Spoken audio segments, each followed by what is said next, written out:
Espera. Bueno, ya que esto se ha activado solo, bien hallados y queridos suscriptores, después del placer después del accidentado vídeo de ayer, ya saben ustedes, y este también ha empezado de forma accidentada, porque se ha accionado mientras me estaba poniendo la ropa. Sí, ya sé que ciertamente no estoy hecho para hacer de stripper, pero bueno, vamos a ver. Es que ayer se me ocurrió ciertamente, después de ver la película, ya saben ustedes que yo estoy muy enganchado ostras, que me lo he puesto bien. Pues no, ya decía yo. Voy a tener sorpresa, caballeros. Si ustedes se ponen al revés un jersey, tendrán ustedes alguna sorpresa. Bueno, lo primero que deseo es dar las gracias a Honey. Lo primero que se desea decirles a ustedes, mis bien hallados y queridos suscriptores, es que es una lástima que no haya, que ayer por grabar el vídeo, un vídeo tan accidentado que ya saben que se tuvo que partir en dos.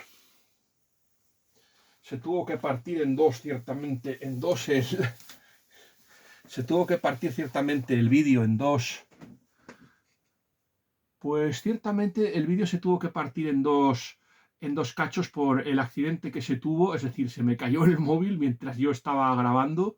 Ya saben, a mí me gusta, yo no soy fan del surrealismo, pero un poquito de humor, como dice mi amiga Honey, le viene muy bien al canal. Lo que se deseaba decir, le quería darle las gracias a Honey por el apoyo inmenso que está dando al canal y también por el cariño que tiene a Trumpy. Ciertamente. Además, al bueno de Trumpy le vamos a subir su paga, es decir, le vamos a doblar la ración de comida, es decir, de cacahuetes y de plátanos, ciertamente. Así que Trumpy, dale las gracias a Honey. Muchas gracias, Honey. Gracias a ti voy a poder darme un banquete tremendo. Así me gusta, Trumpy, que seas así de agradecido. Eso es lo que te quiero decir. Además, esto se lo vamos a dar a estos plátanos y cacahuetes, se los vamos a quitar al malvado Cranky. Ya os hablaré un poco de Cranky, que es el nuevo colaborador que ha contratado el tío. Ese mono que de verdad me está dando más quebraderos de cabeza el nuevo colaborador del tío, el bueno de Cranky, ese mono que apareció en el vídeo. Sí, también aprovecho para mandarle a mi jefe y a doña Débora, que ayer doña Débora me saludó, la esposa de mi jefe, don Alberto Balaila, me saludó y que quería tener un detalle con él. Lamento muchísimo no haber estado con Iron Sun. No creo que Iron Sun vea mis vídeos, pero sí que quería mandarle un abrazo y pedirle disculpas por no haber podido estar en el directo de ayer. No lo sabía y oye, yo ese vídeo tenía que grabarlo porque, como decía Stendhal de Sisto V, era un vídeo o de Félix Peretti, era un hombre de tal energía que no tenía que haber existido nunca o tenía que haber existido siempre. Pues más o menos pasó esto.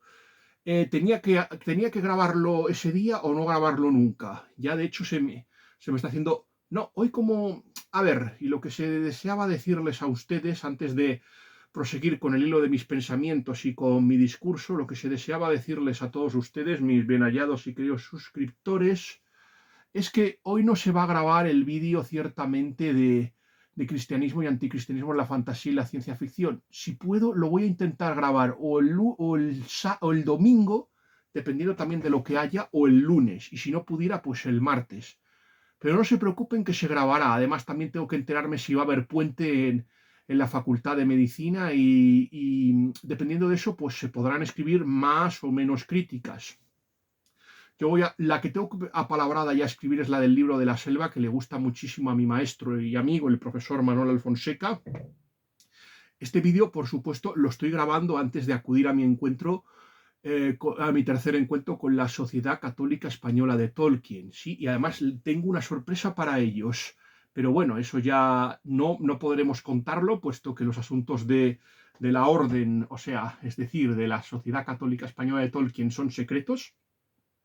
Si ustedes quieren descubrirlos, pues tendrán que acudir a la reunión de la Sociedad Católica Española de Tolkien. Al fin y al cabo, de lo que se trata es esto, de hacer proselitismo y que la gente se anime y venga.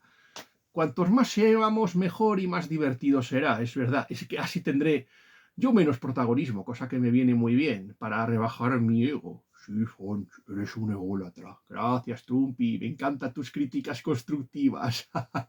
Decía Joni que una de las cosas que le gusta muchísimo de mi canal, ciertamente, es el sentido del humor que rebosa. Y yo le digo una cosa, que yo hago como el primer Paul Newman, que descaradamente se puso a imitar a Marlon Brando. Y yo tengo un espejo y un maestro al que imitar en esto de YouTube. Y en este caso mi maestro, si por ejemplo en el tema de la literatura yo soy un grandísimo admirador de esta gran triada de escritores que son Juan Manuel de Prada, Manuel Alfonseca y Joseph Pierce y sobre todo mi queridísimo Chesterton, mi queridísimo G.K. Chesterton. A ver, ¿quiere usted que lo vean a mi adorado Chesterton? Los pueden ver, ¿no? Espera, es que el problema... Sí, vamos a tener otro accidente como ayer, pero bueno. Pueden verles, ¿verdad? A ese gran tío de leyendas. Este es Hilaire Belloc, este es el gran Maurice Baring. A Maurice Baring habrá que dedicarle algún día un vídeo. Y este es mi crío Chesterton. Sí, no se preocupen, que también se intentará hacer un vídeo de G.K. Chesterton, pero no se crean, ¿no? No he escrito muchas críticas de G.K. Chesterton y es una vergüenza teniendo en cuenta que es mi escritor favorito, G.K. Chesterton. Eso es una lástima. No puede ser que esté todo el día hablando de G.K. Chesterton y no se le haya dedicado un vídeo. Bien, el motivo por el que se está grabando este vídeo, no es para hablar... sí, decía que... Bueno, pero antes vamos a terminar. Decía que el espejo en el que me miro en YouTube es sin ninguna duda mi Quillo Barrios. Le he copiado todo, hasta el sentido del humor y, por supuesto, Trumpy creo que no existiría si previamente no existiera Margarita, la torre del ordenador con la que habla y que además es del Atlético, lo que hace que Quillo no trate bien no la trate bien y se esté riendo de ellas, pero se ha ganado el corazón de los suscriptores del canal de Quillo Barrios. Pero yo ya os digo que Trumpy, yo ya digo que le trato bien. Fons, podrías tratarme aún mejor. Vale, sí, Trumpy, lo sé que debería tratarte mejor. Al fin y al cabo, tú eres el gran reclamo de mi canal. Pero a lo que viene, que sé que deseaba ciertamente de contarles qué es de lo que se va a hablar hoy. Pues sí, hoy vamos a hablar de cine, de un tema muy interesante que se me ocurrió y yo quería darle las gracias y dedicarle este libro a dos personas a las que admiro profundísimamente, que son los críticos de cine y periodistas cinematográficos de la COPE, a Jerónimo José Martín y también a Joan Orellana, ciertamente, que se quería darle las gracias. Yo me considero un grandísimo admirador de ellos desde que estaban en Popular Televisión, es decir, en la COPE. Yo ciertamente hace mucho tiempo que es verdad que ya no sigo tanto la COPE, pero eso sí, nunca me pierdo sus programas cinematográficos. Pantalla grande yo lo seguía, ciertamente. Oye, y llegué a ganar una vez un concurso, o llegué a ganar un sorteo, llegué a ganar Arrietty. Lo que pasa es que no la pude ver porque no tenía Blu-ray, pero bueno, por lo menos llegué a ganar, que fue lo importante. Yo sigo pensando que, a pesar de que tanto Jerónimo José Martín como Juan Orellana diga que se llevan como el perro y el gato y que se llevan a matar,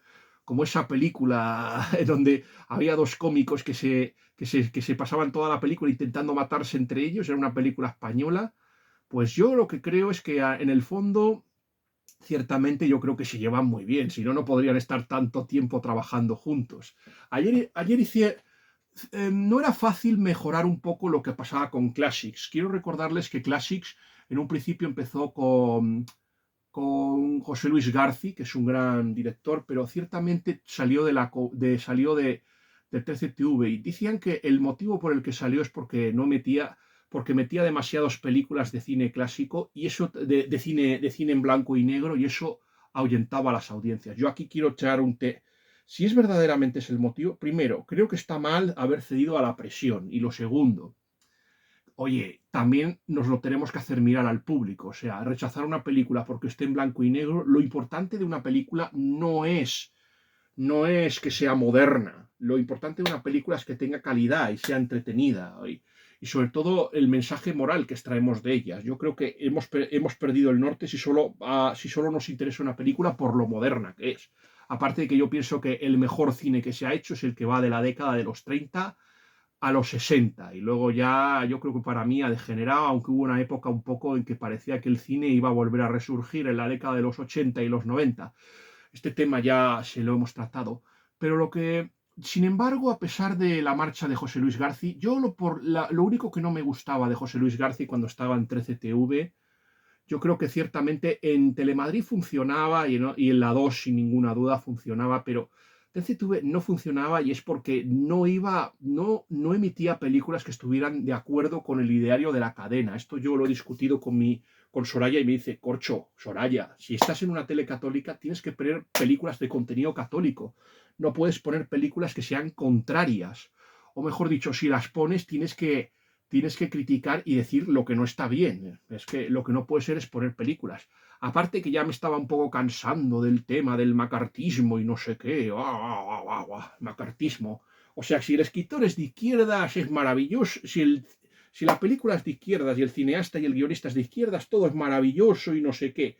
Pero si es de derechas y católico, encima hay que pedir perdón por serlo. Pues no, no me parece bien, señores. ¿Que McCarthy se pudo equivocar? Por supuesto, pero oiga, ¿qué quieren que les diga? Ciertamente. Lo que se les quiere decir ciertamente es que vamos a ver, una ideología que ha matado a 150 millones de personas, yo lo siento, pero ¿qué pasaría si ahora nos dedicáramos a coger películas de la Alemania nazi y las empezáramos a proyectar? A que la gente se espantaría y con razón. Pues lo mismo digo. Yo vuelvo a reconocer que a lo mejor se les pudo ir la mano a McCarthy con la represión, pero yo vuelvo a repetir que uno lo entiende teniendo en cuenta todo lo que estaba pasando. Y ciertamente gran parte de la descomposición de la sociedad americana se debe ciertamente a la penetración de la escuela de Frankfurt y a la ideologización de las universidades y al activismo que actualmente hay a izquierdas. ¿Qué os creéis? ¿Que el wokismo no procede de esto? ¿No procede de todo esto? Pues yo creo que... Y aparte otra cosa, en la Unión Soviética, Ejdanov hizo lo mismo y no he visto a nadie llorar ni rasgarse las vestiduras por la falta de libertades que había en Rusia. En cambio, qué casualidad que con McCarthy sí. ¿Yo qué quieren que les diga? A mí me cae mejor un John Wayne, un Warburton y un ciertamente un John Ford, o por ejemplo, un Cecil B. DeMille, que yo qué sé, que todos estos cineastas aquí que están muy sobrevalorados, en mi opinión, pero bueno. Este tema, pero volviendo ciertamente, no era fácil sustituir a José Luis García y yo creo que con Classics lo ha conseguido y ha conseguido que sean entretenidos. Yo hago todo lo posible por no perderme ninguno de los programas que hay en los viernes de Cine Classics, a pesar de que últimamente mi relación con 13TV y la COPE no sea lo mejor posible. Hay un programa al decir que me pareció extraordinario. Tengo que conseguir el libro del señor Barahona del cine español en la época franquista, publicada en la editorial SND. Tengo que leerlo. Me pareció el mejor, pero bueno, ayer estuvo muy bien. Trajeron un sacerdote para hablar de la película Espartaco, y eso es de lo que se va a hablar hoy. Vamos a ver cuál de las dos películas es mejor, si Espartaco o la caída del Imperio Romano. Yo creo que cinematográficamente para mí es muchísimo mejor Espartaco, pero yo creo que a pesar de que cinematográficamente y visualmente no sea tan espectacular como Espartaco, yo creo que la película de Anthony Mann de la caída del Imperio Romano me parece que va a trascender y la estamos viviendo ciertamente. Actualmente estamos viendo eso. De lo que se trata es de la caída de una civilización. Yo no niego que el mensaje de Espartaco ciertamente no sea potente, lo es, pero vuelvo a repetir que lo primero que se debe decir de Espartaco es una cosa. Está basada en una novela de Howard Fast, que es un escritor descaradamente comunista. Es así, hay que decirlo. Y yo creo que la película de Espartaco, siendo una gran película, que lo es un poco tramposilla. Yo debo decirles que, además es que lo tenía todo Espartaco para triunfar. Pues primero, en el primer lugar, la opción era Anthony Mann, pero grabó el prólogo de las minas y lo echaron, y Kirk Douglas ciertamente al final optó por poner ciertamente a Stanley Kubrick, con el que había trabajado, por ejemplo, en Senderos de Gloria, ciertamente. Esa película antibélica. Es que a mí, yo les debo de conocer que aunque es un genio, visualmente es espectacular Stanley Kubrick, yo debo reconocer que a mí Stanley Kubrick no me gusta. Yo tengo la sensación de que es un hombre que se regodea en la maldad y se siente fascinado. Y aparte me parece un poco nihilista y su cine un poco inmoral, aunque está maravillosamente bien filmado. Aparte de que Anthony Burgess, que llegó a trabajar con él, llegó a decir personalmente que Stanley Kubrick era un enorme ignorante. Llegó, por ejemplo, a satirizarlo en la novela poderes terrenales, con el personaje de Laverick, por ejemplo. Ya llegó y se burlaba de él personalmente. Eso es lo que se les quiere decir a ustedes. Se burlaba muchísimo de Stanley Kubrick. Pero eso sí, es un genio. Yo vuelvo a reconocer que visualmente, por mucho que Senderos de Gloria no me gustara, es un película. Visualmente la película es espectacular. Y esta es la cosa, ¿qué es más importante? ¿Una película que sea vistosa, espectacular o el mensaje o el argumento de la película? Yo vuelvo a reconocer es que Espartaco lo tiene todo a favor porque es muy potente. Tiene un director vanguardista, extraordinario, Kirk Douglas, y tiene un reparto espectacular. A priori mucho más interesante y mejor que el de La caída del Imperio Romano. Pero es muy interesante. Pero hay una cosa y es que yo creo que Espartaco yo creo que prácticamente es casi imposible superar a Espartaco. Y en cambio, vamos a ver, siendo sinceros, Espartaco es un episodio marginal de la historia de la República, seamos sinceros. Lo que, al final, ¿qué es lo que te quedas de la República? La República tiene pasajes extraordinarios. Por ejemplo, su turbulenta fundación, echando a los tarquinos, por ejemplo, echando a la dinastía etrusca de los tarquinos. Y luego, y la fundación. Podemos llegar al 450, por ejemplo, cuando se hacen las leyes de las 12 tablas, el enfrentamiento, yo que sé, entre la plebe y, por ejemplo, los nobles, ciertamente, o los patricios romanos. Luego tenemos ciertamente el 390, que es curioso que habiendo tantos episodios de la historia de Roma se hayan hecho tan pocas versiones cinematográficas, ciertamente, de Roma, ¿no? Por ejemplo, hubiera sido espectacular contar cómo un imperio está, como, perdón, una civilización está a punto de caer, falta muy poco y en cambio un grupo de valientes se atrinchora en el Capitolio y sobrevive, a pesar de que Breno les obligó a pagar un rescate. Y cuando se quejaron de las onerosas condiciones que les imponía el galo Breno, les decía, vae victis, el ay de los vencidos, que al final es de lo que se trata, ciertamente. Eso es de lo que se trata. Podríamos hablar de las dos guerras púnicas, que para mí son las que hacen que Roma se engrandezca, y es lo que hace una cosa, que ya Roma carezca de enemigos, porque a partir de ahora, seamos sinceros, Macedonia ya no es la Macedonia de Felipe II ni la de Alejandro Magno.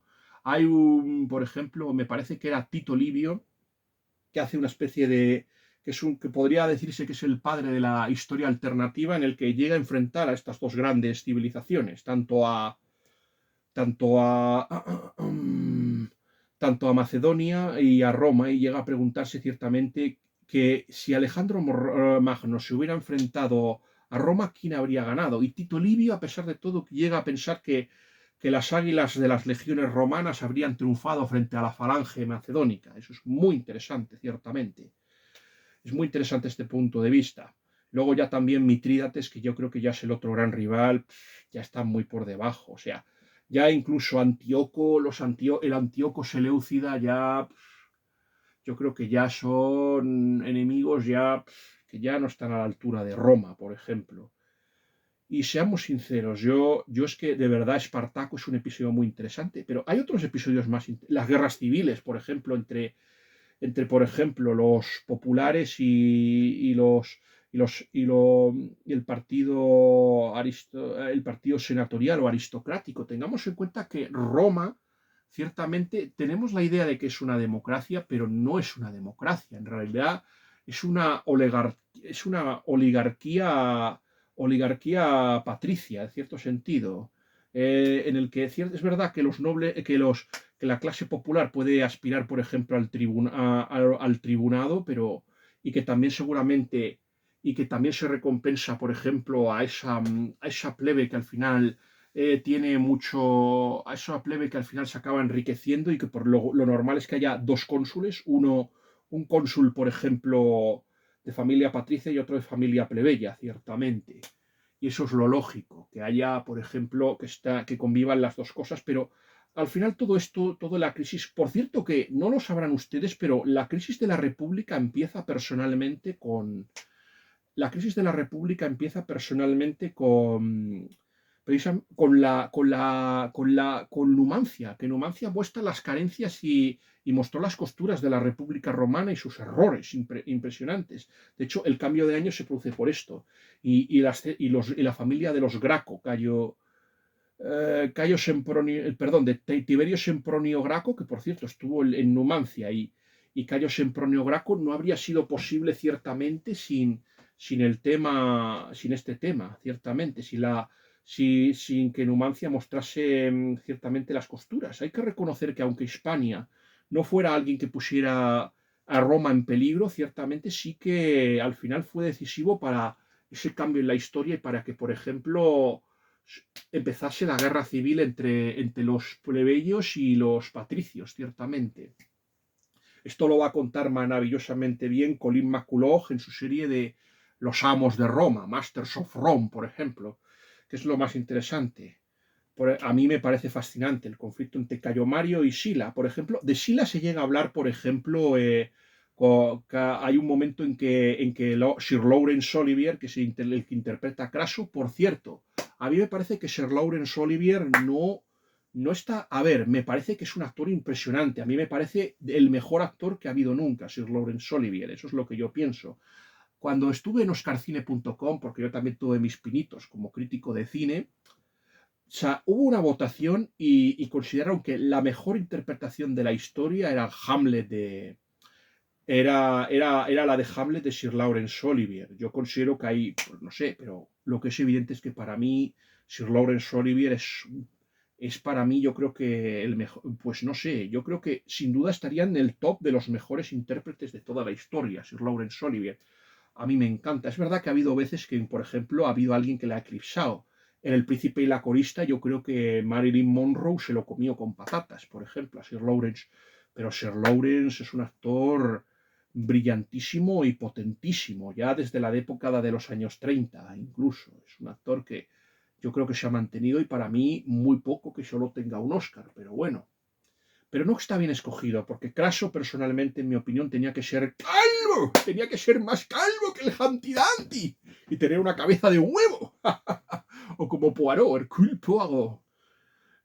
Tendría que tener así que y tampoco está muy bien elegido el de la miniserie, que era Angus McFadden, que le conocerán ustedes a Angus McFadden porque fue el que interpretó a Robert Bruce en Braveheart.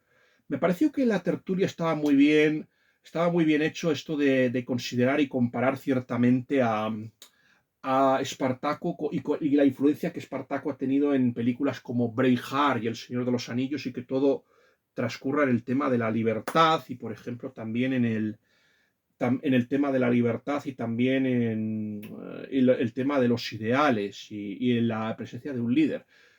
Y también estoy muy de acuerdo en este tema y en esta dicotomía. Yo vuelvo a reconocer que la película es una película de propaganda comunista, como por ejemplo lo era Por quien doblan las campanas, que eso fue descarado, o también la película esta, que es una crítica soterrada al macartismo, como está la de Solo ante el peligro, donde ciertamente Gary Cooper se tenía que enfrentar ahí a unos forajidos y nadie del pueblo le quería ayudar. Es cierto, es evidente que aquí es una película que, por ejemplo, si volvemos a enfrentar a Tolstoy y a Sienkiewicz, uno apostaba por el colectivo, las fuerzas de la historia y no sé qué, pues yo creo que y Sienkiewicz, mientras tanto, pensaba en el individualismo, en la presencia de la influencia de cada persona y en los líderes, pues más o menos esta sería una película tolstoyana. Quiero recordarles que Tolstoy pertenecía al famoso anarquismo religioso, esto es lo que se les quiere decir. Y yo estoy muy de acuerdo. A ver, yo sigo diciendo que para mí el tema de la historiografía, que se ha criticado muchísimo la historiografía, ciertamente, del siglo XIX, y eso se les quiere decir. Se ha criticado mucho esa historiografía, la del siglo XIX, porque era positivista, porque estaba ideologizada, porque si era demasiado liberal. Liberal en este sentido, no en el sentido de ser de izquierda, sino que progresista, hijo de, por ejemplo, de la Revolución Francesa, que de ahí beben todos. O sea, yo creo que tanto el liberalismo como por ejemplo el socialismo y el comunismo nacen ahí. O sea, y el anarquismo. El anarquismo, quiero recordaros, por ejemplo, el gobierno de la montaña con Robespierre, que es sino el primer ensayo de un gobierno totalitario y de influencia comunista. Quiero recordaros que el primer genocidio moderno es el genocidio de la Vendée, que ciertamente ya una película francesa mostró ciertamente el horror de la Vendée, ciertamente, y hay que cansar de decirlo porque ciertamente se ha considerado que uno de los mitos fundacionales, por ejemplo, de la democracia, por lo menos en Europa, es la Revolución Francesa y hay que quitar esto. Yo recomiendo mucho el libro recomiendo mucho el libro de, por ejemplo, de Christopher Dawson en la editorial Encuentro, hablando ciertamente de la Revolución Francesa, ciertamente. El libro de El Dios de la Revolución, por ejemplo. Yo recomiendo muchísimo ese libro de Christopher Dawson. Al fin y al cabo, Christopher Dawson es alguien que es un historiador que yo quiero esto. Y yo ciertamente lo digo, ¿por qué no puede haber una historiografía católica y por qué ciertamente tenemos que circunscribirnos a lo que nos dice la universidad? Que hay una historiografía liberal, otra, por ejemplo,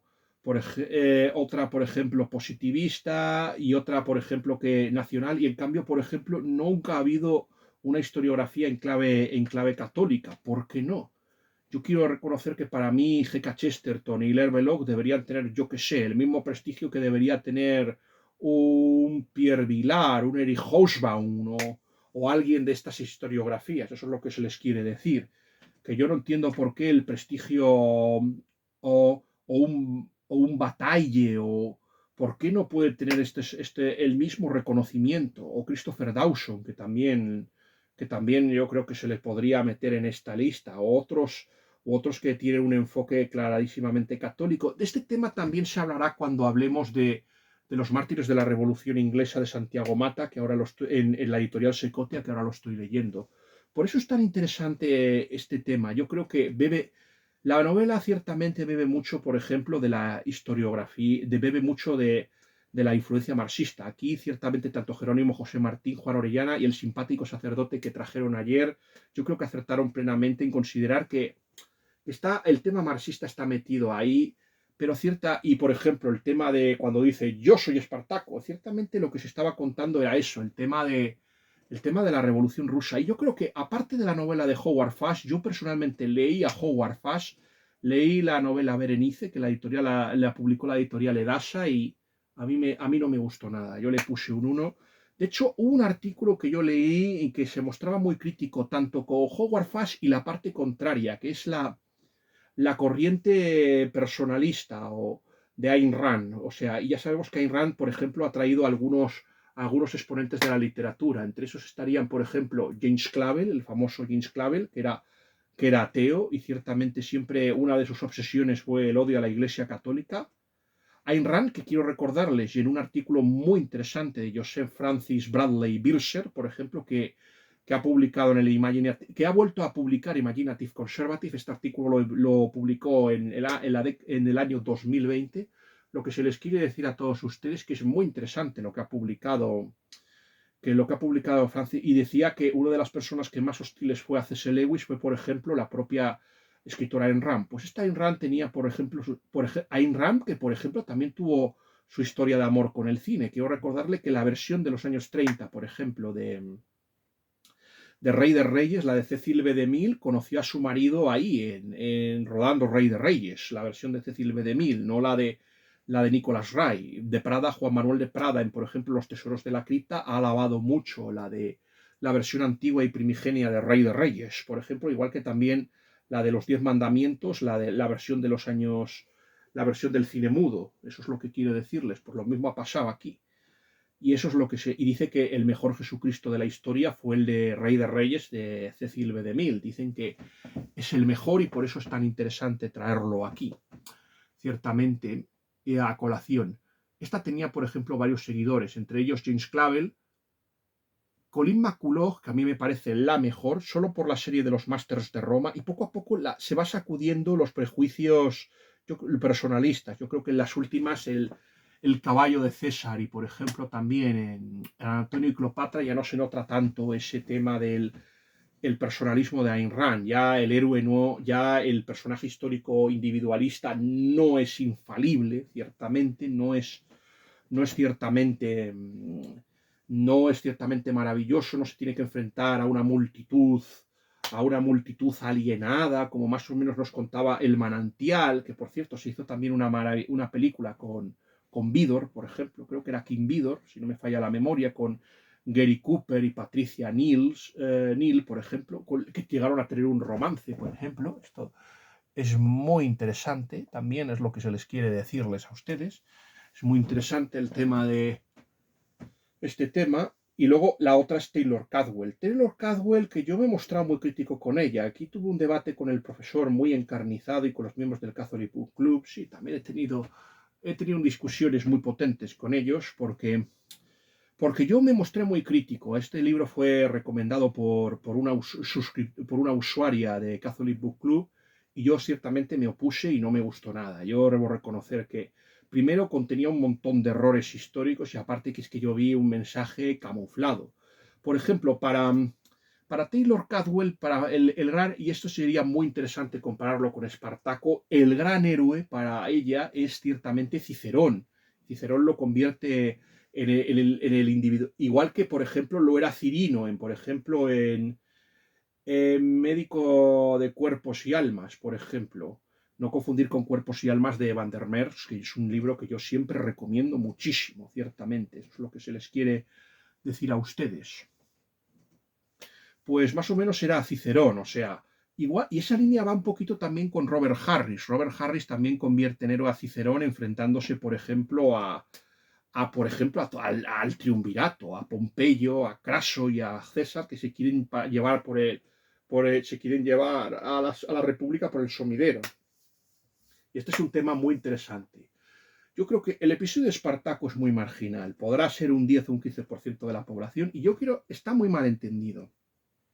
La idea que tenemos de Espartaco es que es un líder de esclavistas, pero la mayoría de gente que siguió a Espartaco no eran esclavos, sino que ciertamente eran miembros de la plebe que estaban depauperados, o sea, y generalmente todavía no tenían la ciudadanía romana, eso es lo que se les digo. Aunque bueno, yo creo que ya la guerra previa a Axila y Mario, ya contra los pueblos itálicos, yo creo que más o menos al final se acabó cediendo y se les acabó otorgando la ciudadanía romana a todos y acabó mejorando las cosas, por ejemplo. No lo hemos dicho, pero uno de los pueblos que más problemas le causó a Roma fueron los samnitas, eso es lo que se les quiere decir. Es muy interesante porque aparte del el tema de Espartaco ya había sido cogido por otros escritores. Antes de Howard Fast, por ejemplo, Arthur Koestler, que también era comunista, este hombre, antes de que, igual que Orwell, se volviese a desencantar, él escribió Del cero al infinito, muy interesante ese libro, ya había escrito su propia historia de esto, y además es que yo creo que Howard Fast bebe mucho de este libro, y yo creo que Dalton Trumbo, que es el guionista también, y muy, muy comunista, de hecho, Dalton Trumbo estuvo en la lista negra de McCarthy, ciertamente, y tenía que publicar los guiones con seudónimo. Yo creo que se inspiró muchísimo. Yo creo que, al igual que Star Wars, yo creo que otro de los modelos que se toma, por ejemplo, para contar la historia, la parte que afecta, por ejemplo, a la República Romana, o sea, el enfrentamiento entre Graco, yo creo que este Graco está inspirado en los dos tribunos. Lo que pasa es que esos tribunos no llegaron a conocer a Espartaco, ya que murieron. ¿Cuánto? 50 o 60 años antes fueron destruidos por Cayo Papirio Carbo y Marco Livio Druso, el padre del famoso Druso, que luego cambiaría de bando y sería el responsable de darle la ciudadanía romana, ciertamente. Este era el hermanastro, por ejemplo, de Servile a Cepionis, que llegó a ser la amante de César, y era la madre del famoso Bruto, y también era hermanastra de Catón también, o sea, de Marco Porcio Catón Uticensis, o sea, el censor. De este tema ya hemos hablado en Roma Underground de Paco Álvarez el Romano. Si no han visto ustedes ese vídeo, se lo recomiendo muy ciertamente en mi canal de YouTube. Eso es lo que se les quiere decir. De ahí yo creo que procede de Graco. O sea, aquí lo que quiere más o menos es esto. Mientras cuenta un poco, es una forma de contar, por ejemplo, también el hundimiento de la República de Weimar. Yo creo que eso estaba muy presente cuando Dalton Trumbo cogió, al menos es la impresión que yo tengo, que estaba muy presente cuando Trumbo cogió, por ejemplo, cuando Trumbo cogió el argumento, por ejemplo, cuando Trumbo escribió el guión, creo que estuvo muy presente ese tema, igual que lo estuvo en la novela, ciertamente, de Arthur Koestler. También por ejemplo, un escritor socialista francés, Mas Gallo, a pesar de que no era muy anticatólico, escribió, por ejemplo, una saga contando, por ejemplo, primero el tema, el alzamiento de Espartaco, luego ya cuenta más o menos, no sé si era la de Jesús, luego viene la de el alzamiento de los judíos, por ejemplo, en Masada, y luego viene, me parece que la de Marco Aurelio, y no sé si la última es la de Constantino. Estoy muy ansioso por leer los dos libros de Carlos de Miguel que ya ha encargado al Árbol de las Letras. Ya veremos a ver Soraya y María José, porque en diciembre yo ya les digo que va a haber un unboxing y que voy a comprar algunos libros y se van a comprar algunos libros al Árbol de las Letras. Eso es lo que se les quiere decir, pero es muy interesante el tema de Masgalo. Yo el que leí fue el de Tito, o sea, el de Tito y la... Pero este tema también lo han tratado también otros escritores como por ejemplo Anno Domini, que es una maravillosa, es la miniserie que se hizo para como secuela, por ejemplo, de la maravillosa miniserie de Franco Zeffirelli, que para mí es insustituible. O sea, Anno Domini se planteó como una secuela de Jesús de Nazaret, de Franco Zeffirelli, por ejemplo. Y aunque el que estuvo detrás fue Anthony Burgess, la novela la novela de esta de los réprobos, o sea, de Santos y réprobos, o sea, por ejemplo, y que contaba una visión agustiniana, lo que se cuenta al final, por ejemplo, es el alzamiento judío y los sitios de Jotápata y Masada, también es lo que se cuenta al final, el personaje de Caleb y es lo que acaba pasando. Hay que reconocer que lo que deja inconcluso Keir Mitchell lo cuenta de forma un poco más paródica Anthony Burgess en sus novelas. A mí me parece muy interesante.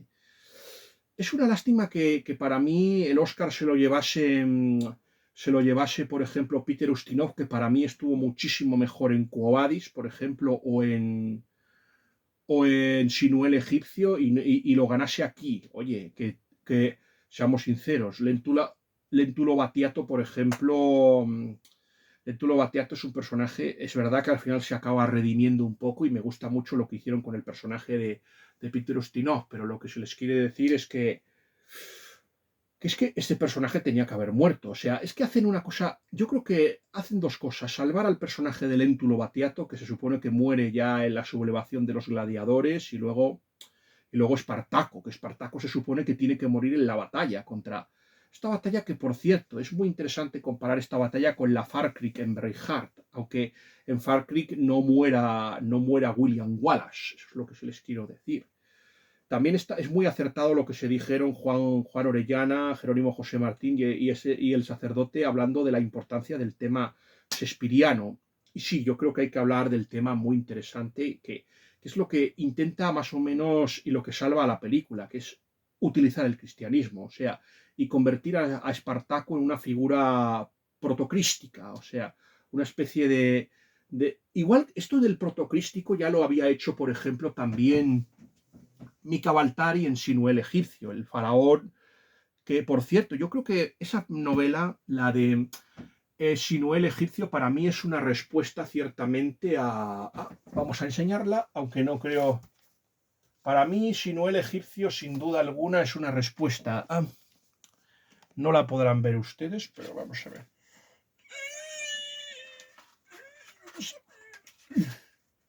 Ostras, pero ¿cómo?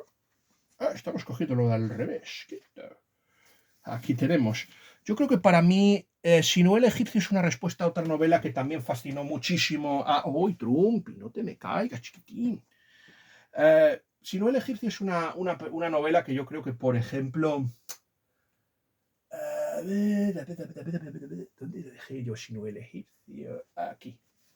Sinuel Egipcio es una novela que yo creo que es una respuesta, por ejemplo, por ejemplo, a Faraón de Boleslau Prus, que fue la novela favorita de Stalin, donde sí, ya se hablaba de un conflicto entre el poder temporal y y el sacerdotal. O sea, es una novela antiaugustiniana, aparte que llena de errores, ciertamente, y muy torpe. A mí me parece muchísimo más interesante Sinué el egipcio que...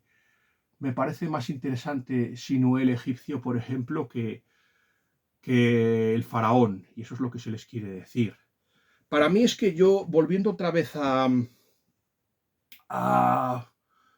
a Peter Ustinov, a mí, sin ser mala su interpretación, que a mí me gusta mucho, yo creo que son muchísimo, a mí me gustan más las interpretaciones, por ejemplo, de Laurence Olivier, que es un villano magnífico, que yo creo que es una pésima caracterización de Craso, eso sí que lo voy a decir, muy mala, todo se ha dicho, físicamente no se le parece.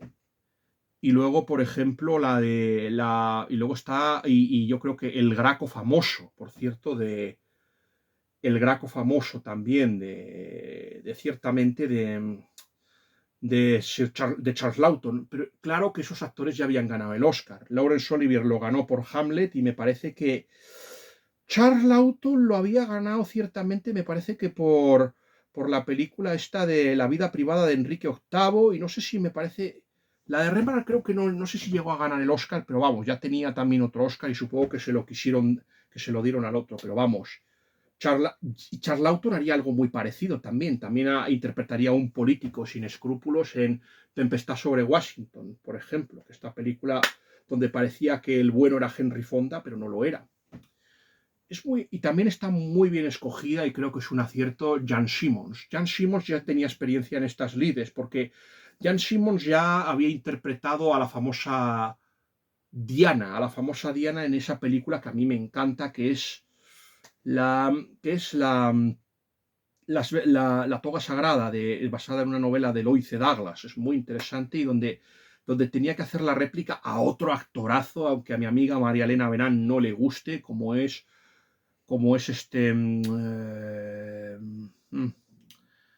a ver, sí, a ver, como es Richard Barton, que a mí me parece una bestia. Ese sí que no ganó nunca el Oscar y yo no lo entiendo porque la interpretación su interpretación de Galo es fascinante. Del tribuno Galo es buenísima, ciertamente. Yo creo que es que por ejemplo, sin esa película no se hubiera podido hacer Cobadis, por ejemplo, ni se hubiera podido hacer Ben-Hur, ciertamente. Sin la túnica sagrada hubiera sido imposible hacer esas dos películas. Y luego ya, por ejemplo, también está maravillosa Jan Simmons en Sinué el egipcio, aunque ahí yo creo que no pudo desarrollar un poco su personalidad en Sinué el egipcio porque ya había otra actriz que yo creo que la opacaba, como era Jean Tierney, pero aquí ya está sola y yo creo que está muchísimo más cerca a la interpretación de Diana. Diana, que por cierto, si vean ustedes el final de la túnica sagrada, porque es que verdaderamente es un discurso de cómo debe responder cómo se debe responder ante el tirano, que es un tema que también Mika Waltari ha explorado, pero ciertamente, por ejemplo, Korda lo llevó maravillosamente en esa película. Y sobre todo la respuesta que le da ciertamente Jan Simmons, que para mí es una versión, por ejemplo, es la versión barata, por ejemplo, de Audrey Hepburn. Una Audrey Hepburn que seguramente que casi no se prodigaba en estas lides. Me parece que una de las películas históricas que, por ejemplo, rodó fue esta Guerra y Paz, que ahí porque estaba Mel Ferrer y todo esto.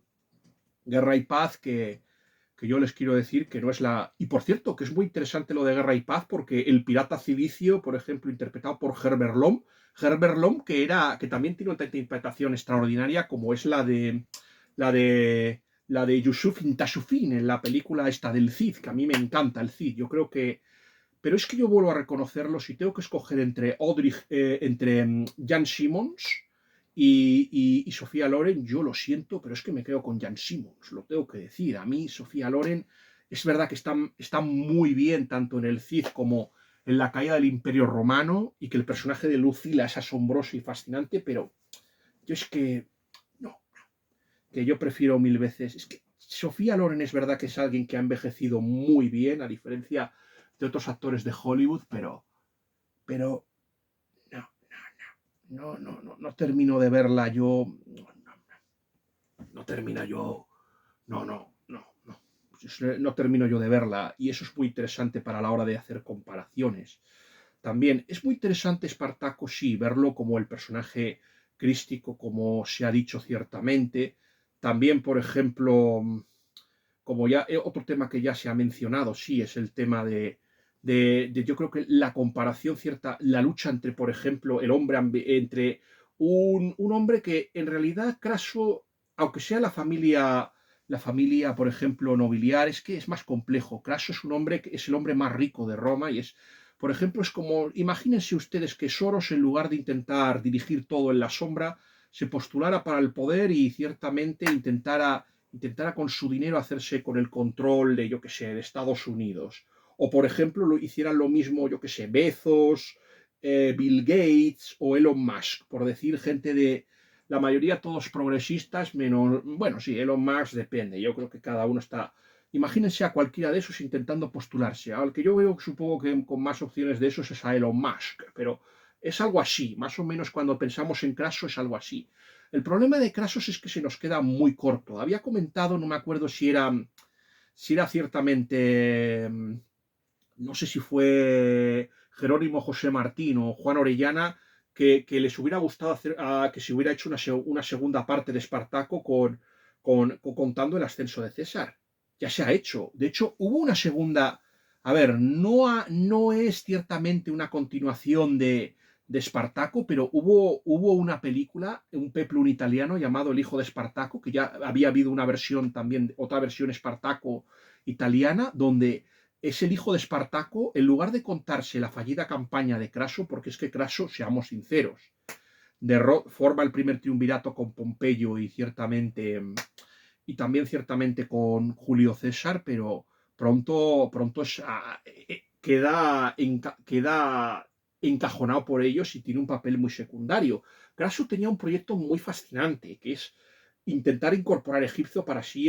Es que es un hombre que, por ejemplo, este hombre, Craso, lo que hacía, por ejemplo, era provocar incendios para así y aprovecharse de la especulación inmobiliaria, y así ganaba muchísimo dinero, así hizo su fortuna, Craso, mediante estos métodos. Por cierto, que también lo hizo así Cicerón, o sea, Marco Tulio Cicerón, o sea. Pero ya hablaremos un poquito del ascenso de César, porque César, creo que si vieron ustedes mi libro de Anticristos de ficción, G.K. Chesterton llegó a considerar a César como, por ejemplo, el antimodelo, ¿cierta? A César como, por ejemplo, como el precedente del anticristo. O sea, quiero recordaros que Will Durant considera ciertamente a César como Will Durant, su libro lo titula César contra Cristo, no por nada, es la lucha del poder temporal contra el poder espiritual, esto que nos va a contar San Agustín en las dos ciudades, la ciudad de Dios, perdón, la ciudad de Dios, perdonen ustedes. Nos va a contar esto que es la verdadera teoría de la historia, la filosofía de la historia, por ejemplo. No solo es un libro teológico, sino una auténtica filosofía de la historia, y también habla de filosofía y de historia. O sea, por eso es una obra tan impresionante la de la ciudad de Dios de San Agustín. Pues en esa segunda parte de Espartaco es el hijo de Espartaco el que subleva a un grupo de gladiadores en Asia Menor y acaba con la vida de Craso, en lugar de hacerlo los partos en la batalla de Carrae, por ejemplo, donde prácticamente cogen a Craso y le meten hierro fundido sobre la boca, y así fue el final de Craso. O sea, Craso tuvo un final muy violento. O sea, y por cierto, a pesar de que podía competir por el poder con César, es que yo vuelvo a repetir que se quedó en nada. Si al final todo esto iba a ser, todo el mundo veía que esto iba a ser un duelo entre Pompeyo y César, era descarado, y bueno, indirectamente, en realidad el duelo era entre César y, por ejemplo, Marco Porcio Catón. Es en realidad el verdadero duelo, el que estaba detrás, entre bambalinas, y que manejando era Catón, pero claro, era demasiado solemne como para enfrentarse a César directamente, él mismo, por sí solo. Además, tampoco respetó tanto la legalidad republicana Catón, que no se atrevió a enfrentarse a César él mismo por sus propios medios. También la muerte de Quinto Cecilio Metelo Escipión Nasica pudo haber sido lo que desencadenó la caída de la República. No, la República perdió muy pronto sus opciones. O sea, gente como Cicerón o como Catón no tenían la fuerza suficiente y por eso tuvieron que ir del lado de Pompeyo. Pompeyo que nos sale, pero me parece que en la miniserie, porque hubo una miniserie con Goran Visnik, no sé si la actriz era Rona Mitra, y luego está, y aquí sí que se cuenta un poco todo, las barbaridades un poco que hacen los esclavos, las luchas civiles que hubo entre ellos, por ejemplo, Crisus se le llegó a rebelar y hubo una guerra civil de los esclavos entre ellos. Es que eso se lo cuenta y se lo calla, y es lo que pasa siempre un poco con el comunismo, que cuenta sí, la lucha armada, la revolución, pero luego no te cuenta la represión. Si nos damos cuenta, la película luego, lo que se les quiere decir que la película luego no habla ciertamente de estos temas, no habla de la película ciertamente luego se calla y hay temas que omite, por ejemplo. Temas que sí que, por ejemplo, cuenta la miniserie, aunque me parece que está muchísimo peor la miniserie. Yo ciertamente, por ejemplo, el personaje de Graco, aquí es interpretado por Alan Bates, que tiene una frase maravillosa en la miniserie, que esa frase que dice la civilización pende de la cruz. En la versión, por ejemplo, en la miniserie, no, sí que se cuenta que Espartaco muere en la batalla. Ya Goran Visnik muere, no aparecen sus restos y el que acaba siendo crucificado es el personaje del esclavo judío Rubén. Pero yo vuelvo a reconocer que a mí me parece que fue un acierto por parte de Stanley Kubrick de mantener vivo a Espartaco. Creo que fue un acierto extraordinario. Y bueno, y la aparición de Tony Curtis. Por cierto, que es una novela que la película es un poquito hostil a la homosexualidad, o por lo menos sería muy anti-LGTBI, porque ciertamente la izquierda antes, ahora porque le interesa ir de la mano pues de los movimientos LGTBI para controlar el tema del crecimiento de la población y porque ciertamente los grandes millonarios y plutócratas estadounidenses de ideología progresista son los que pagan. Pero antes la izquierda era muy, muy hostil a los homosexuales. Consideraba la homosexualidad como una degeneración burguesa. Quiero recordar, por ejemplo, lo que decían gente como Karl Marx, gente como Lenin, gente como Stalin, gente como por ejemplo el Che Guevara, que llegó a construir campos de concentración para los homosexuales, o Allende, el adorable Allende, que todo el mundo le cae maravillosamente, pues eran gente muy hostil a la homosexualidad. Incluso si nos damos cuenta, la izquierda hispanoamericana es muy hostil, no está contagiada de este buenismo, de este wokismo que hay en Europa, de esta izquierda así. Hay que esperar un poco a la revolución sexual para que la izquierda, yo creo, la revolución sexual que es casi sartriana para que ciertamente la izquierda cambie de bandera. De ahí que el personaje de Craso sea un degenerado, un bisexual que busca el poder a toda costa. No tenemos pruebas. Craso tenía un hijo, o sea que, oye, no sé si, y el que creo que sí que era un poco así, un poquito bisexual, era Sila, por ejemplo. Un Sila que más o menos, pues oye, nos gustará o no, Sila podrá haber dicho todo lo que quieras, pero salvó a la República Romana y le dio no sé cuántos años de vida. Lo que yo creo que ciertamente, lo que hizo que cayera ciertamente fue que pues eso, que la represión y la crueldad al acabar con sus enemigos, o sea, no llegó a enfrentarse directamente contra Mario, o sea, Mario toma el poder y muere y es sucedido por Cayo Papirio Carbo, y es muy fácil prácticamente, y ya ese y el hijo de Mario, pues oye, ¿qué quieren que les diga? Por cierto, que todos los grandes hombres de esta época, menos César, que es el único que desciende, y Sertorio, por cierto, se habla mucho de la guerra de España y de Pompeyo, pero ciertamente esa guerra no es porque estén sublevados contra los españoles, sino contra los hispanos o los iberos, sino porque para sofocar y acabar con Sertorio, y en cambio lo de Lúculo sí, está a punto de acabar con Mitrídates y le llaman para esto, y al final para gran disgusto de Lúculo, al final fue a Pompeyo el que acabó exterminando. Y yo, una de las cosas que, por ejemplo, dice Colin McCulloch con acierto y pone en boca, por ejemplo, de Octavio, es que el gran problema que tiene Pompeyo es que todas las guerras a las que va, o casi todas, están empezadas y él no es capaz de terminar, o sea, él no es capaz de ganar una guerra desde el inicio. Y esto se ve bien clarísimamente cuando Pompeyo se tiene que enfrentar contra César en las guerras civiles. Eso es lo que se les quiere decir. Y eso es lo que se les quiere personalmente decir a todos ustedes. Y ahora creo que ya se puede terminar, por ejemplo, con el análisis cinematográfico.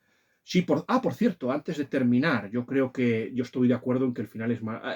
por ejemplo, el duelo entre Tony Curtis y Kirk Douglas, yo quiero verlo como una venganza personal y la redención de Kirk Douglas, que tendría que haber ganado los vikingos, pero no ganó. No ganó porque era tan buena persona que se ha pegado de Tony Curtis.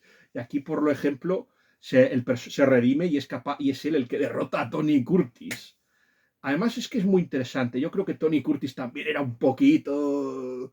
El personaje que tenía que interpretar era un poquito también... Digamos que también le atraían las personas de su propio sexo y si se enamoró de alguien es de Espartaco, seamos sinceros. Tanto darnos la vara con que la escena cumbre del cine homosexual era Ben-Hur entre Mesala entre Mesala y Ben-Hur y nadie se dio cuenta. A pesar de que ahí estaba Gore Vidal, dice, yo la metí. Pues no, chico. Y eso es lo que quiero. Y yo creo que el final sí es más. Aunque a mí no me gustó, a mí me gustaba que. Me gustó más lo que decía el doblaje anterior, cuando dice que Dios me ayudará a morir. Es muy interesante también. Y sí, y también lo que dijo el sacerdote, o sea, comparar también no solo con Jesucristo, sino también con Moisés, liberando a su pueblo, y también la influencia del cine, del neorrealismo italiano. Pero esta es la película de Espartaco. Yo creo que un episodio marginal de la historia no volvió a haber casi ya más revueltas de esclavos. Todo fue muy marginal. O sea, Roma no acabó y aparte otra cosa, que ya la esclavitud nunca fue abolida y aparte, pero ya al darse indirectamente la ciudadanía romana en la época de Caracalla ya no fue necesario, ciertamente, ya la esclavitud ya, y seamos sinceros, con el cristianismo es verdad que no acaba con la esclavitud, pero al ser la mayoría ya de la gente cristiana, pues prácticamente se pasa de ser esclavo a ser siervo, ciertamente. Y es una mejora, por mucho que a lo mejor socialmente no hayas mejorado mucho, pero es una mejora, eso es innegable. Y ya hablaba San Pablo del buen trato que se tenía que dar a los esclavos por medio de Onésimo, por ejemplo. Por medio de Onésimo, eso es lo que se les quiere decir. Y luego vamos a hablar de una película que yo creo que para mí, aunque visualmente sea menos espectacular, yo creo que es muy superior a Espartaco y yo creo que, primero, tiene una historiografía muchísimo mejor y es algo que estamos viviendo actualmente, que es la decadencia de la sociedad, o sea, de una civilización, o sea, yo creo que el comienzo con esa cita del autor español que, y hablando por qué Roma decae o no, por qué Roma decae o no, por ejemplo, o sea, es muy interesante este tema. Lo primero de la película es que es muy interesante que ya, por ejemplo, una de las críticas que se había hecho personalmente es considerar que el Imperio Romano cae por culpa del cristianismo, una mentira repetida por Gibbon y que algunos como papagayos han seguido, por ejemplo. Se habla, por ejemplo, de Cintia Nixie y no sé qué, y el maldito tema de Hipatia, que más socorrido. Nadie dijo nada de que el Imperio Romano perseguía la ciencia porque solo tenía una biblioteca y las demás y no tenía más centros del saber, o cuando, por ejemplo, Diocleciano mató a Santa Catalina de Alejandría, que también era una filósofa y una científica brillantísima. Nadie dijo nada de que el Imperio Romano perseguía y nadie tampoco dijo nada cuando fue César el que destruyó la mayoría de la biblioteca de Alejandría, o que ya en la época del siglo IV ya casi no había libros, o sea, ya casi no había absolutamente nada. O sea, cuando el Imperio Romano perdió la parte de Oriente, se quedó, claro, en la oscuridad, y no fue por culpa del cristianismo. Bastante trabajo hicieron Casiodoro, San Benito y los demás y Boecio intentando salvar la poca cultura que había, y el trabajo ímprobo, por ejemplo, ya más tarde de los pueblos de mi amigo Luis Daniel Gómez Aragonés, diría los pueblos germánicos o bárbaros, como por ejemplo San Isidoro de Sevilla, San Gregorio de Tours o por ejemplo San Beda el Venerable, con los visigodos, los francos y los sajones. Eso es lo que se les quiere decir. Eso es lo más importante.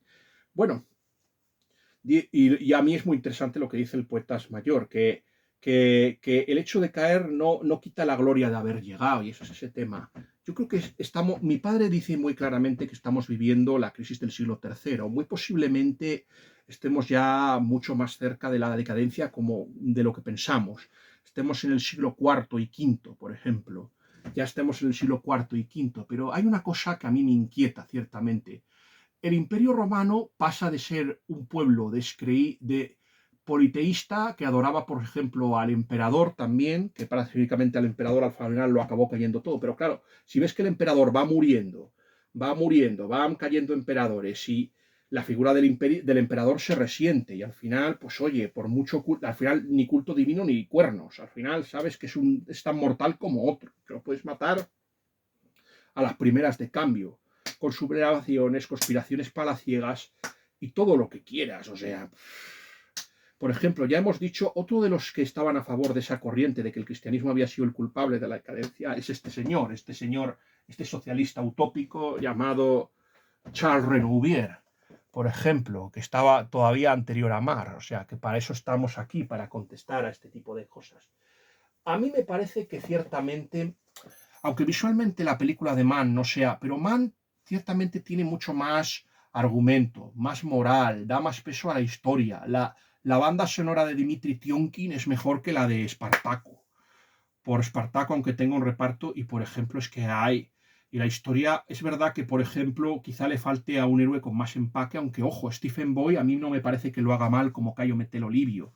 ¿Qué quieren que les diga? Para mí, sin esta película no se hubiera podido hacer Gladiator, te guste o no. Es la película que inspira a Gladiator, la de la caída del Imperio Romano. Y yo vuelvo a repetir que Alec Guinness se come a Richard Harris. Un Richard Harris con el que ya comparte pantalla en Cromwell. O sea, él interpretando a Carlos y a mi modo de ver le gana a Richard Harris, aunque yo creo que Richard Harris hace una interpretación maravillosa de Cromwell, lo muestra tal y como era, un tío que se deja llevar por sus emociones y que tiene raptos de furia y cólera incontrolados. O sea, prácticamente es un demente.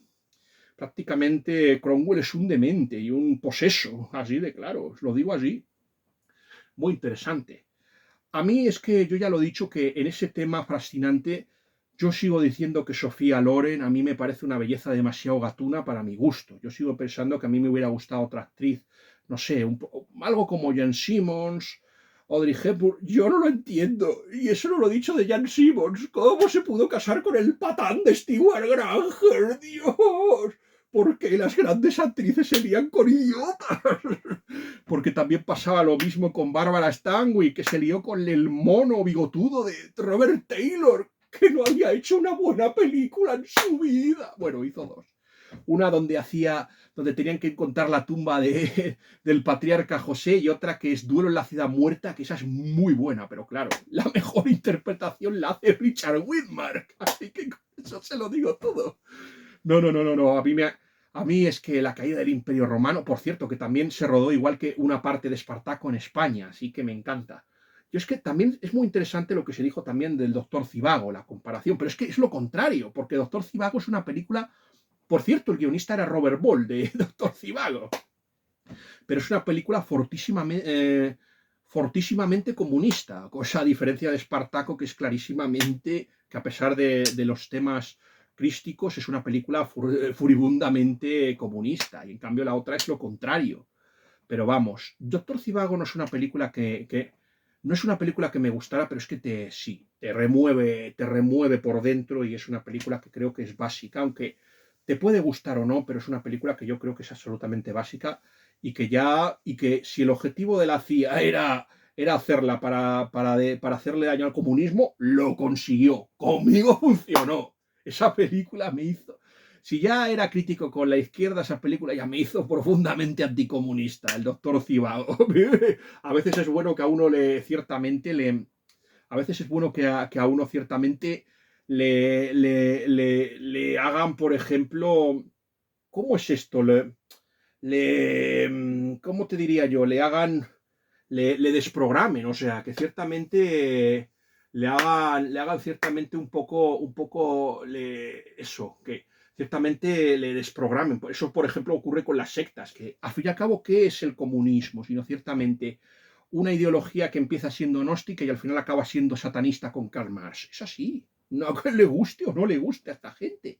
Si gran parte del problema del socialismo y del comunismo es que son gnósticas. Y es así, le guste o como no le guste. Y prácticamente hasta la Revolución Rusa no había prácticamente diferencia entre el socialismo y el comunismo. Es con la Revolución Rusa que, por cierto, la versión más perfecta, por ejemplo, del socialismo no es la de Lenin, paradójicamente, es la de Rosa Luxemburgo y Liebknecht. Esto es lo que estamos diciendo.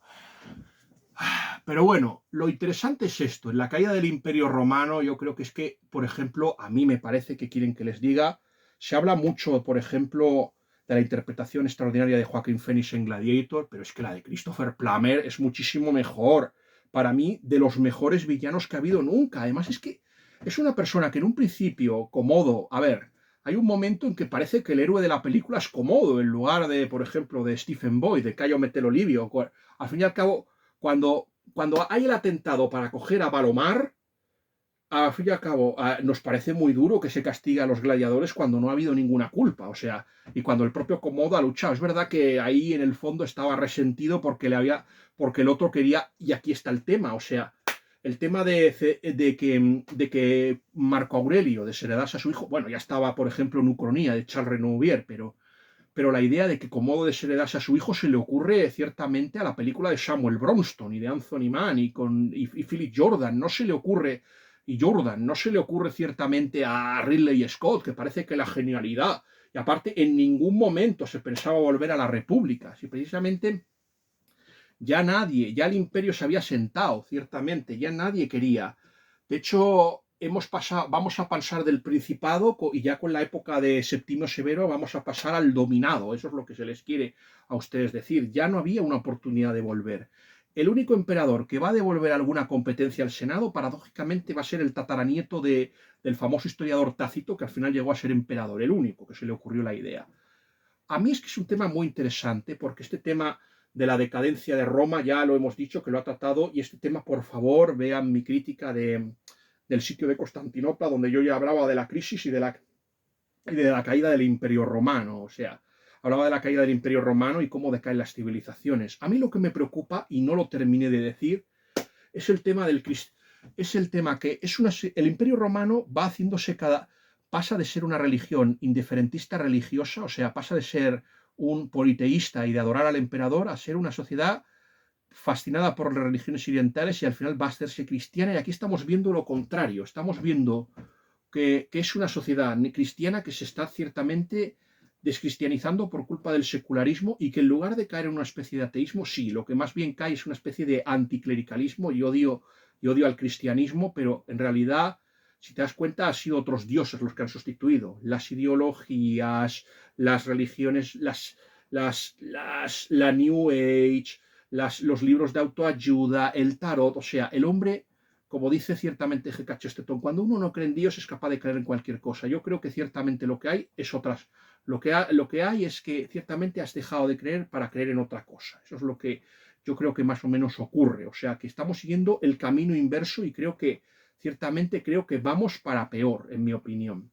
Suele producir, por ejemplo, estamos más cercanos de los griegos, que más o menos yo creo que Grecia empezó siendo un pueblo muy piadoso y al final, ¿quiénes acabaron entrando? Pues gente como Aristófanes, Carneaces o, por ejemplo, o Demócrito. Fueron al final los que hicieron que poco a poco el pueblo dejase de creer y al final, ¿qué pasó? Se acabó convirtiendo pues en polis marginales fratricidas que iban en guerras unas a otras. Yo creo que estamos siendo más cercanos al final de los griegos que, por ejemplo, al de los romanos. Y creo Roma ciertamente. Hay algunos que piensan, por ejemplo, Hilaire Belloc piensa que no cayó y que los pueblos bárbaros no acabaron con Roma, sino que fueron sus continuadores y mantuvieron el legado de Roma y no al revés, y no como se piensa ahora. Pero aquí está pasando que yo no sé lo que va a pasar. Este tema es muy interesante. Y aquí lo que plantea la película es qué hacemos con un pueblo que tiene un problema de natalidad, ciertamente. Por ejemplo, en las dos torres también ocurre. O sea, Rohan más o menos al final queda reducida a un puñado de ancianos y de niños en la batalla, en la película, por ejemplo, de Peter Jackson. Y se habla de eso, que ha sido del cuerno y su reclamo, o cómo Y cuando le pregunta a Gamelin si cree en su rey, dice, y que nos llevará a todos hasta el final.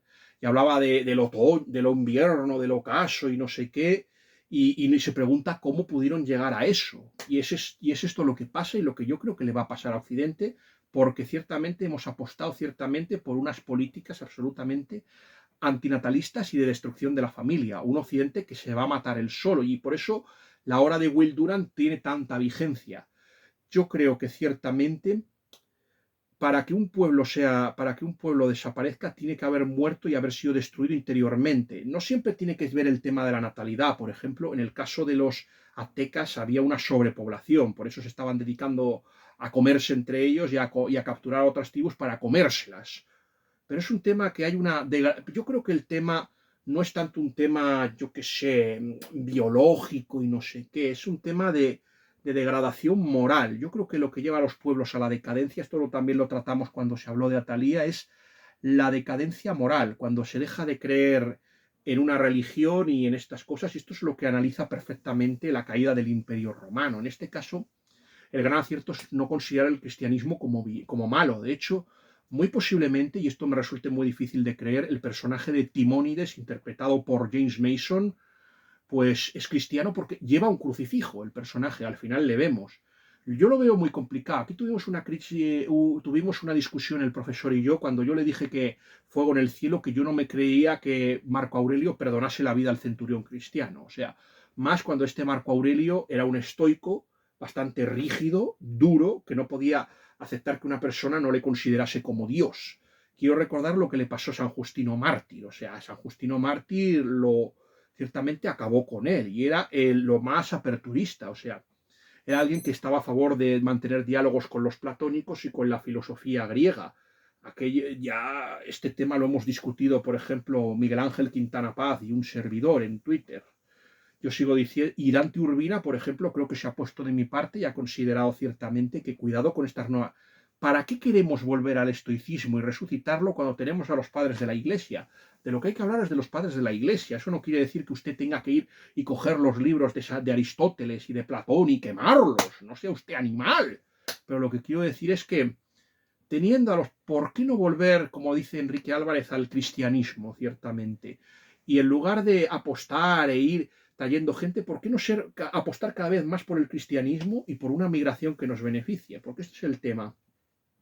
Este es un tema que tú lo ves ciertamente y está actualmente en vigencia en Occidente.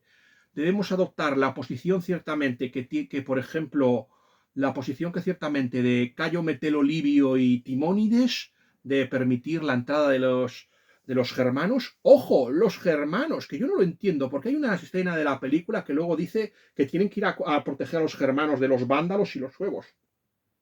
¿No se suponía que habías abierto las fronteras a los germanos precisamente para resolver el problema? ¿Para qué gaitas ahora tienes que seguir? Se supone que esto lo has hecho para cargarte el frente que te va a destrozar vivo, que es el frente de Germania, porque Roma tenía dos frentes. El frente occidental, que al final acabaría siendo, en un caso de ventajismo, acabaría siendo el que acabaría provocando el final de Roma, y luego está el frente oriental, que es de los partos. Y luego cuando los partos sean conquistados por los persas sasánidas, vendrá ese frente. Por ejemplo, uno de los anacronismos de la película de Anthony Mann, ciertamente, es que ya adelantan la caída de los partos y son los persas. Yo no sé en la versión original, que si habrán corregido, pero yo creo que ciertamente es a los partos, ahí ciertamente. Y yo hay una cosa que sí, que Comodo hace una interpretación maravillosa, pero es que echarle la culpa de todos los males a Comodo, no. El imperio de Marco Aurelio fue muy caótico, o sea, no se habla aquí del conflicto que tiene con Cayo Avidio, yo creo que ya porque ya se lo ha cargado, yo que estamos viendo los últimos días del imperio. Por cierto, maravillosamente, que se habla muy poco, muy bien interpretado Marco Aurelio por Alec Guinness. A mí me gustó muchísimo más que la interpretación de Richard Harris, como ya se dijo.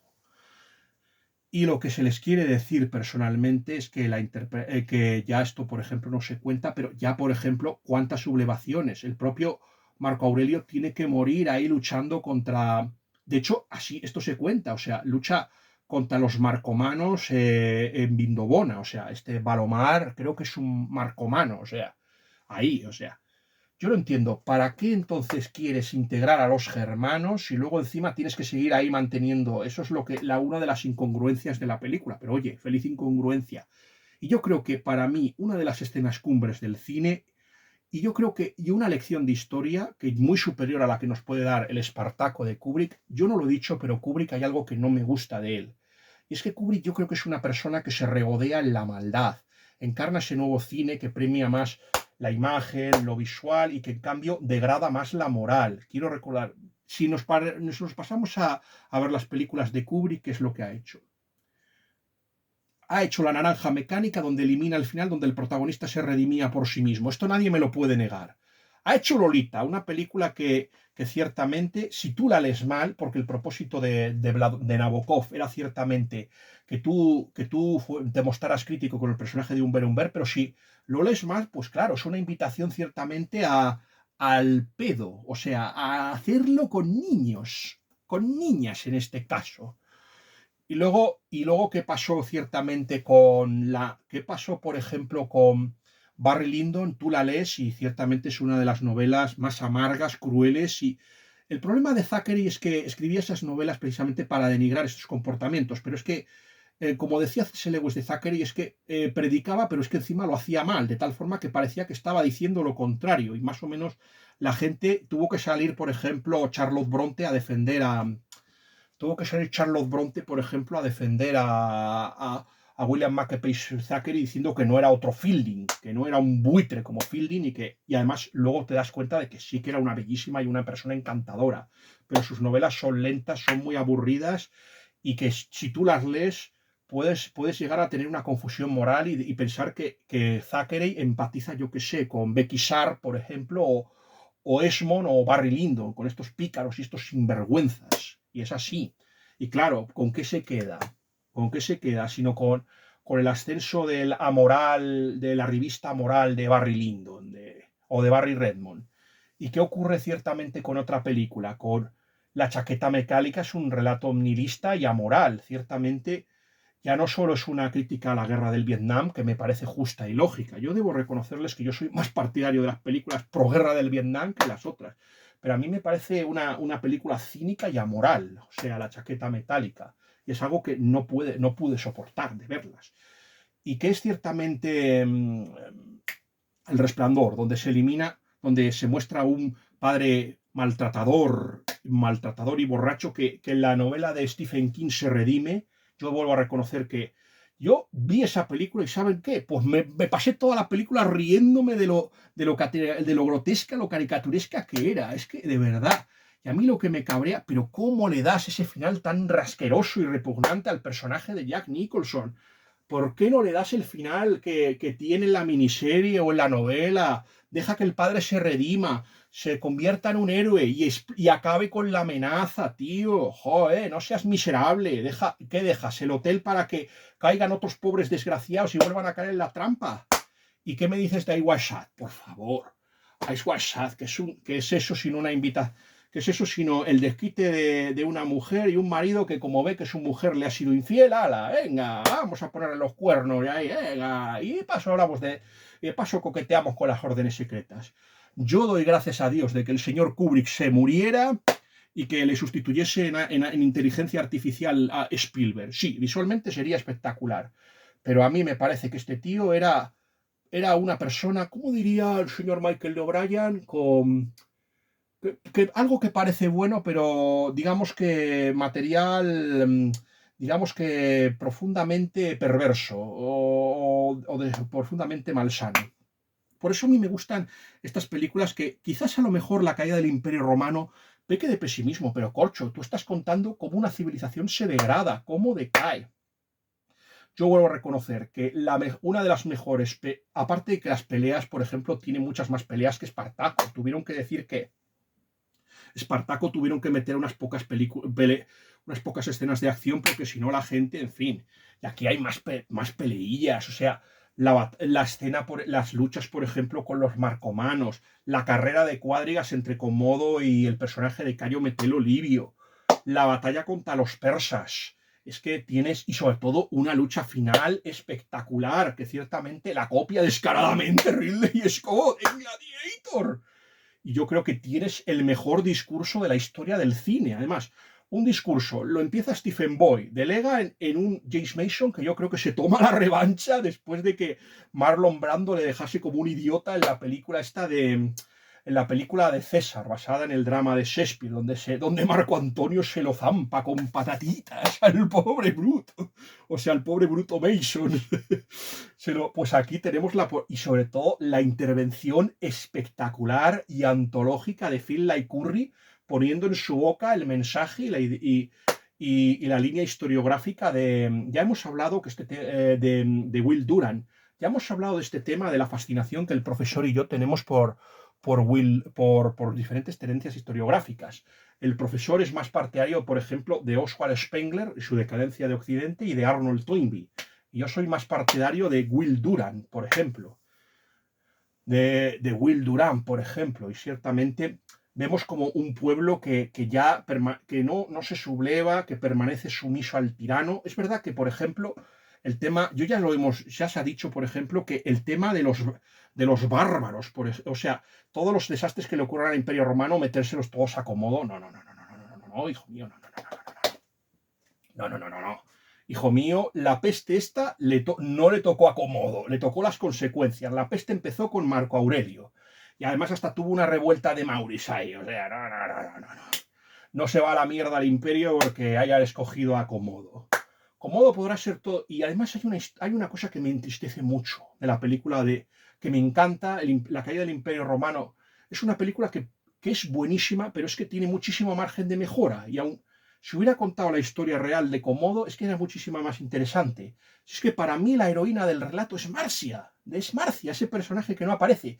Yo tengo la sensación de que esa chica rubia guapísima que aparece, que podría ser una especie de informante, que aparece junto a Comodo, podría ser Marcia, ese personaje fascinante. Si quieren conocer un poquito la historia de este personaje, por favor, lean, a pesar de los errores históricos que tienen, lean la novela de Gilbert Sinoué o Calisto, el Papa Olvidado, que es una historia fascinante y es un personaje complejísimo. Es verdad que este personaje no llega a sobrevivir a la época, no llega a sobrevivir al emperador, al Papa Calisto I, del que se decía que estaba enamorado. Pero esta mujer se dedicó a salvar a un montón de cristianos, entre ellos a Tertuliano. O sea, este hombre cruel y despiadado era capaz, por ejemplo, permitió que una cristiana, por ejemplo, le influyese su política y suavizase los rigores contra el cristianismo. O sea, esta mujer fue mano de santo. Además, quiero recordar que al final Comodo, casi al principio de su reinado, acaba ya con su hermana. O sea, lo que nos cuenta la caída del Imperio Romano y Gladiator es falso. O sea, la verdadera heroína es ella. La verdadera heroína es ciertamente Marcia y no debería serlo Lucila, aunque el personaje de Lucila me ha inspirado muchísimas cosas. Eso es lo que les quiero personalmente decir. El personaje de Lucila, y está muy bien interpretado por Sofía Loren, aunque me hubiera gustado otra actriz para interpretarlo, pero no está mal hecho, igual que tampoco estaba mal hecho la Jimena del Cid. Eso es lo que les quiero decir. Además son personajes fuertes, son personajes fascinantes, eso es lo que se les quiere decir. Son personajes muy fuertes. Uy, Trumpi, me está cayendo. Son personajes muy fuertes y enormemente fascinantes. Eso es lo que se les quiere decir. A mí, yo creo que el final, ahí con un pueblo ya aborregado, ya hay muertos en vida, ya prácticamente, solo quieren pasárselo bien y divertirse, y que Shibuana a todo lo que diga el emperador. Yo creo que una de las escenas más brillantes cuando dice, libraos de este hombre, y ahí está el otro con cara de no haber roto un plato en toda su vida. Yo, pero qué he hecho yo. Es que Christopher Plummer, de verdad, y yo creo que para mí la mejor interpretación de toda su carrera, incluso superando al Herodes Antipas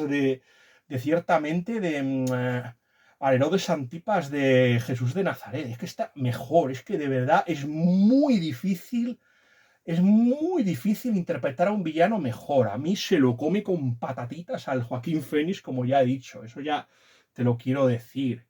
Y al final es eso, o sea, yo creo que uno de los finales es cuando se subleva ya la lucha interna entre ellos, o sea, los pronunciamientos militares y ese ejército que cada vez va a tener más protagonismo y una sociedad absolutamente descompuesta. El final es que sí, había que darle una especie de final un poquito menos malo, pero hombre, al final lo que tienes que... Yo creo que ya estamos un poco en la influencia de los 60 con un cine más pesimista, más trágico, más fatalista, donde sabemos todo va a acabar peor, pero oye, al menos había que darle el final. O sea, lo más probable es que no hubieran sobrevivido ninguno de los personajes, ni Lucila ni Cayo, pero oye, ahí está la magia del cine y el final ahí es impagable. O sea, cuando ahí se ponen ahí a subastar, a mí me parece un final extraordinario. El final de la caída del Imperio Romano, yo creo que insuperable. Y se ponen ahí, y sobre todo los títulos de crédito. Los títulos de crédito son sensacionales. Los títulos de crédito de la película a mí me gustan más que, aunque sean más vanguardistas que los de Espartaco. Es una película, Espartaco es una película que ya va a ser un poquito más que ya se va a acercar un poco a la modernidad, y esta es una película más clásica, pero yo creo que esta va a sobrevivir más porque es lo que estamos viviendo actualmente. Y bueno, yo creo que ya ustedes pueden decidir qué les gustó más, Espartaco o la caída del Imperio Romano. Yo lo tengo muy claro. A mí la caída del Imperio Romano me parece una lección me parece una obra maestra y una lección de historia extraordinaria, pero que sean ustedes los que decidan. Por favor, denle like, suscríbanse, posten comentarios interesantes como los que hace, por ejemplo, mi amiga Jone, y bueno, les espero en un siguiente vídeo. Seguramente mi siguiente vídeo sea una crítica de la maravillosa novela del profesor, el libro del profesor Cristianismo y Anticristianismo, la fantasía de ciencia ficción. Nada más, que Dios los guarde a todos y nos vemos en una próxima aventura.